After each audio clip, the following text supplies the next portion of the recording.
از گونه های سرخ خیابان چکان چکان اشکم برای تک تک جوها چکیده است. دستی شکاف فاجعه را کوک میزند، تیغی بر روی نبض زمستان خزیده است.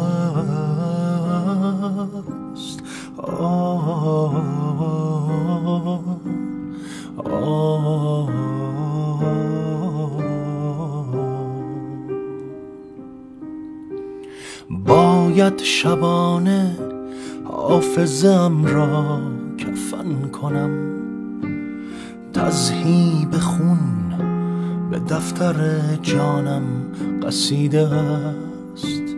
خوش در تپیدن آمده شاهین غم مگر، زین دشت سینه بوی شکاری شنیده است.